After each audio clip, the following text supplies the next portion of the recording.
thought we'd talk about temporal aphasia today.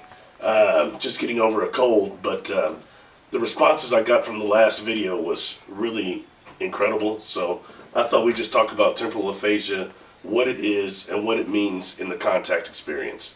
At least for me anyway. It starts kind of building the more you're in the environment. All right. So that's what I'm meaning by temporal aphasia. It is another example right here. You've seen this before.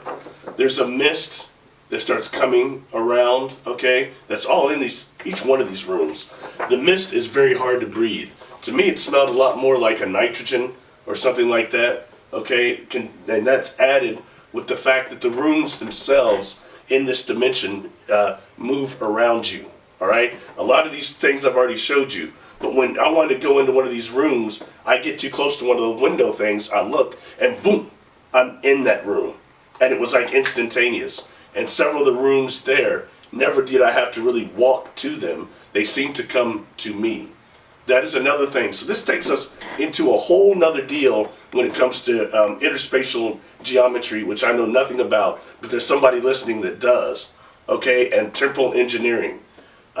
This is just something I thought was worthy of talking about, because for me, they didn't wipe my mind. That isn't why I was missing time. It was because the vibration that they're on and the vibration in that craft, the dimension in that craft, was not like it is here. Not like the physical body, although I could see it out here.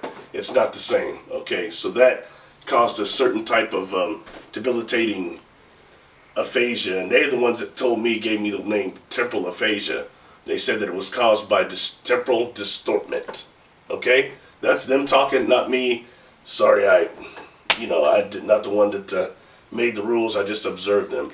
But just please remember this: if you're somebody that physically is missing time and you've had a physical contact experience, there's a good chance that you might be suffering from temporal aphasia if you had a positive experience. All right, so that is something just to be aware. And once you endure that aphasia, it makes the retention of the memory itself of the event horizon very difficult. So just take that for what it is. And I want to just say that a lot of people probably have not been wiped like they think. There's dimensional vibration distortment. So I advise everybody, please go back on the channel, look at any of the pictures I just showed you. All right, remember that ship itself that I just showed you is the same one that morphed. Oh, the morphing organic UFO. That morphed into that. So we're also dealing with something on the physical outside third dimension. It is not what it appears to be. So what is it like to be on board one of these things when it's morphing? See what I'm saying? This is taking us really into a whole nother thing. One last thing before I get out of here. This box, this black box, it was temporally displaced. Temporal displacement of some type. When I'm looking up this thing, I mean, it made me very dizzy. So just keep that in mind. Just something we've talked about before. I want to say thank you to everybody who's watching these videos.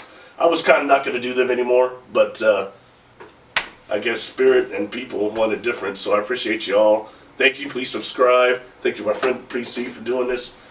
Peace.